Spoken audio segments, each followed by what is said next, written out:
Hello. Pleasant background, unpleasant subject. Here we are, beautiful succulent behind us, flowering, early winter, sun's out, and for federal election round the corner. And federal elections are interesting exercises in the type of community we are. And obviously my friends, the galahs upstairs, up in the trees, are agreeing with me. They all agree that it's an interesting proposition, although some of you think it's boring. Well, obviously it's not boring, because irrespective of whether the 1% own the means of production, distribution, exchange and communication, it's their parliamentary puppets which make the laws which govern your life. And as we spoke about last week, as far as our constitutional protections are concerned, they're almost negligible. That's why any law can be passed in this country, as long as the majority in both houses of parliament. But what I'm interested in is the concept of words and the role words play, not just in our society on a day-to-day basis, but in a federal election. Because words are the ammunition which will be used to trigger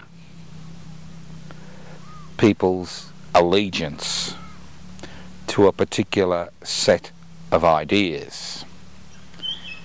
And although we like to pride ourselves as a fair people living in an egalitarian community where we don't deny the past, Australia is a mirage. It may be materialistically satisfying for a significant section of the population, but it is a mirage. And words play a significant role in creating that mirage. And key words will be used during the federal election campaign to reinforce people's prejudices and magnify their fears. And that's what the federal election will be about, unless we have more players in that particular game. It's about reinforcing prejudices and magnifying fears. And this federal election is quite interesting, because, like the last one, it will be based primarily not on ideas or strategies, but it will be based on, as I said before, magnifying prejudices and magnifying fear. So what are the words we've got to look at? The first and the most important, I think, is the concept of welfare. Now, if you pay taxes, you will receive little statements showing you how much of your taxes go towards welfare. The fact is, we don't live in a welfare-based society. We live in a society with a social security net. In legislation, we have a social security system. And the concept of a social security system is to provide a safety net for people when they find themselves in a difficult situation, for citizens and residents when they find themselves in a difficult situation. For example, sickness, accident, disability, old age, single parenthood, and the list goes on and on. So it's a social security system, and it's a two-way system, which didn't develop out of nowhere. It developed over hundreds of years of struggle, where the state was forced to provide basic services to its citizens. And it did this grudgingly through reforms and revolts and revolutions. But it also saw the benefit of providing a social security system, because it ensured that resistance against the government of the day, or the leaders of the day, or the rulers of the day, was minimal, because people had their basic necessities covered. But somehow in the last 20 to 30 years, we have changed what is a good thing into what is a bad thing in people's mind. We use the term welfare. Welfare is a word which basically means doling out food and services to people, doling out, somehow handing it down to somebody who is less worthy. So we will use the word welfare. We will see the word welfare bandied over and over and over again as a derogatory term. The people with disabilities, people who are old, people who find themselves in difficult situations, people who are unemployed, are part of a welfare system, not a social security system. And that word is designed to be used to reinforce prejudices in people's minds, especially in the minds of people who are working or who are investors, trying to corral the coalition sheep to vote for the coalition. The next thing we need to think about is the concept of denial. Now, Australians are experts as a people at denial.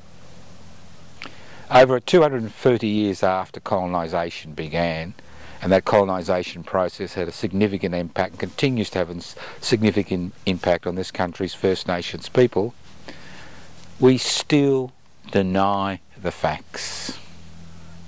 And we'll find during this federal election campaign that any move towards significant treaty negotiations, any moves to acknowledge the past, any moves towards compensation will be treated in the most derogatory fashion, and we'll see the usual stories trooped out about the inability of First Nations people to assimilate in our society, their inability to be part of this community, and we will see that dog whistling occur over and over again.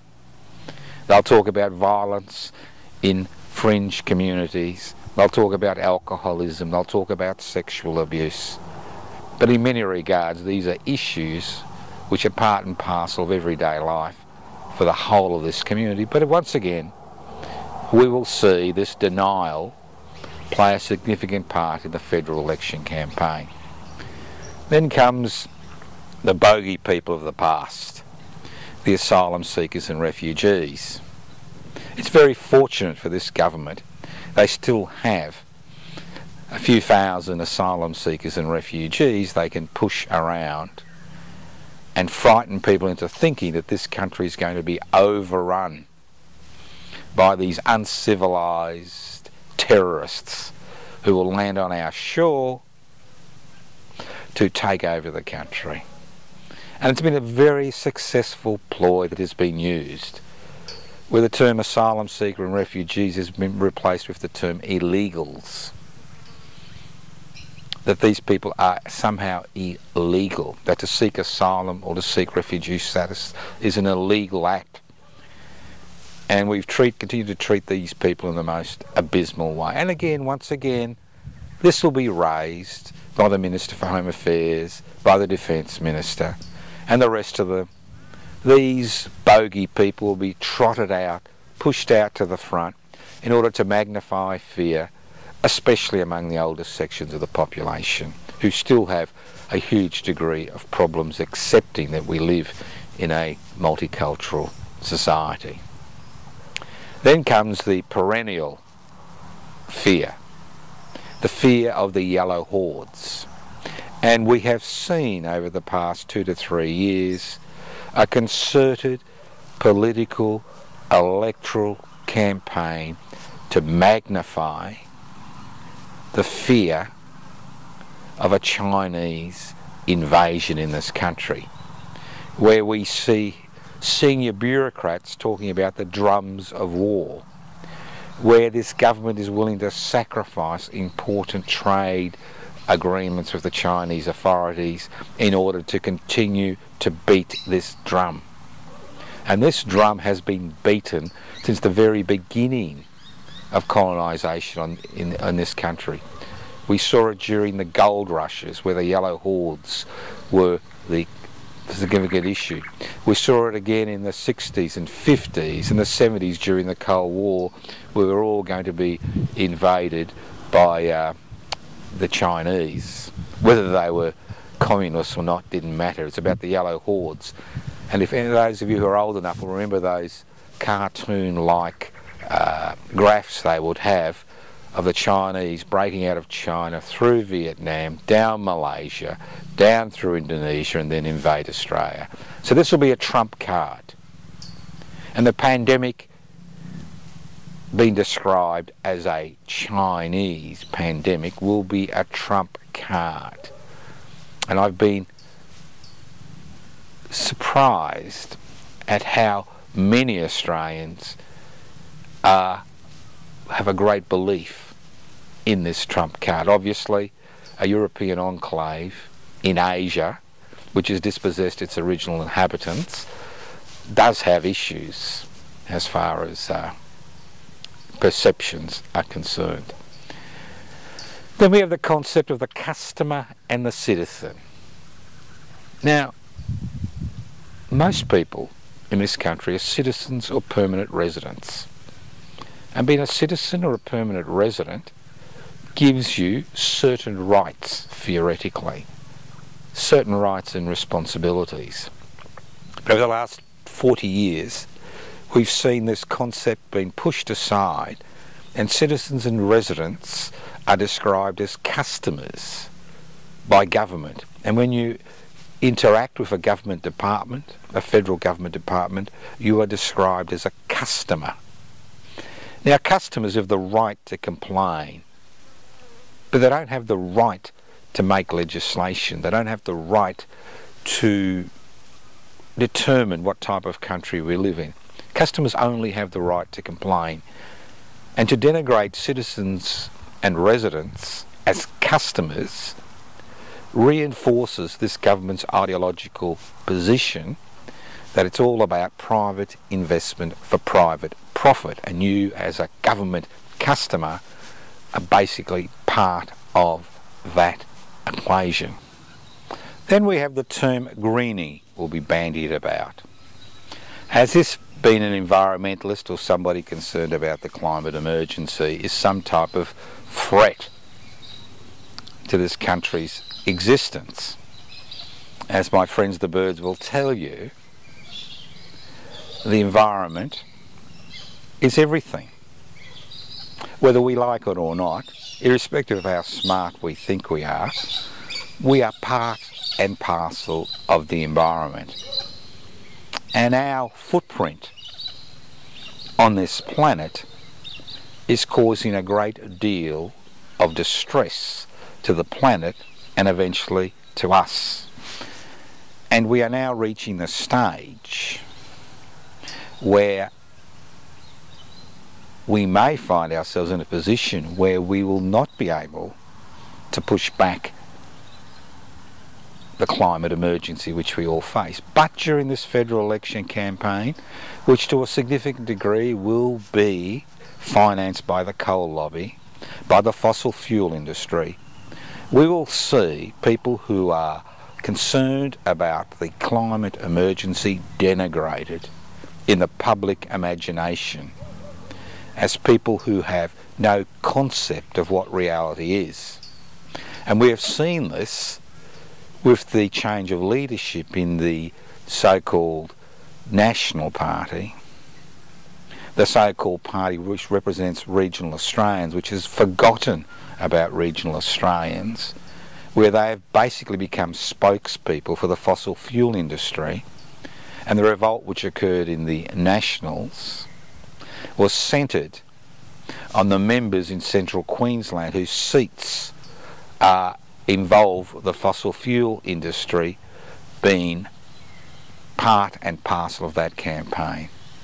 So we will see that term bandied about over and over again. And then we'll hear about an egalitarian community, that Australia is an egalitarian community. Well, as you know, the reality is grossly different. 1/3 of the Australian population rely on social security benefits, many of these people living below the poverty line. 1/3. Another 60% rely on debt. Debt to survive. Two people in the same household having to work in order to meet that debt, to keep a roof over your head and educate the people you're responsible for. So we will hear about this is an egalitarian community. And then we'll hear about the fact that we are a country that obeys the rule of law. The rule of law. Well, obviously we are a country that obeys the rule of law because of the armed forces, the police, security, the courts, jails, are all designed to ensure we obey the rule of law.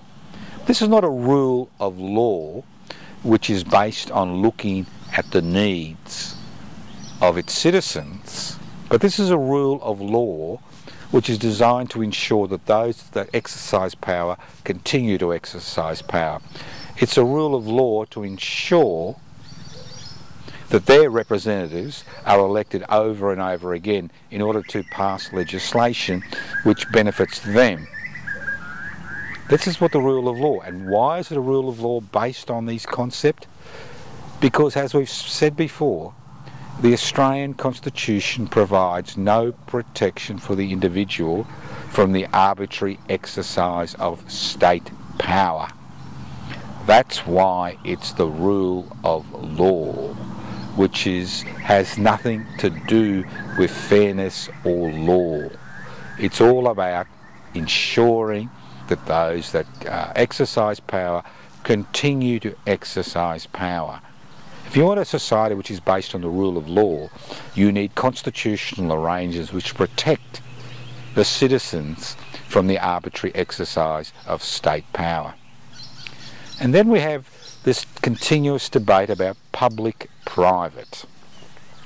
And we will see once again how the public sphere is denigrated. And nothing highlights the importance of the public sphere than the response to the pandemic, where we have seen the private sector over and over and over and over again fail to provide the necessary protections for citizens, residents, asylum seekers and refugees in this country. So we'll see this debate about private is good and public is bad. Anything that is public is denigrated. Public housing is denigrated. Public services is denigrated. And there's continual denigration, which is part and parcel of the fabric and framework of this society, which is based on the concept of private investment for private profit. And this will be another word which will be used to ensure that the current group of people who serve, not the people they represent, but serve the investment class and that 1% that owns the means of production, distribution, exchange and communication, will continue to find themselves in a dominant situation in our society. And it's really up to you whether this changes or not, whether you believe the propaganda, whether you'll be motivated by artificially create fear, whether the prejudices which are innate in all of us will be stirred up by the words that will be used.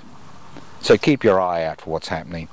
And if you want something a little bit different, if you want somebody to spoil their party, if you want somebody to be the enfant terrible in the electoral process, I encourage you to join public interest before corporate interests, in the next few months, so we can apply for registration as a federal political party. Currently we have almost 460 members. We need another 90 to apply for registration. Whether we do or not at this federal election or the next federal election isn't that important. What matters is that we become registered as a federal political party so we can raise ideas which go against the private investment for private profit trends which are dominant in this society and which will be dominant in this federal election. If you want change, you need to make the effort to ensure that change occurs. Otherwise, there's no point complaining. You may as well just put your nose to the grindstone, and when the master or the mistress turns up, you can doff your cap and say, yes please, what do you want me to do? Thank you once again for taking part in this public interest before corporate interests video presentation, YouTube presentation. Currently we're having a little bit of troubles on YouTube, but we'll sort that out. So hopefully we'll be able to continue. If not in this format, we'll continue in another format.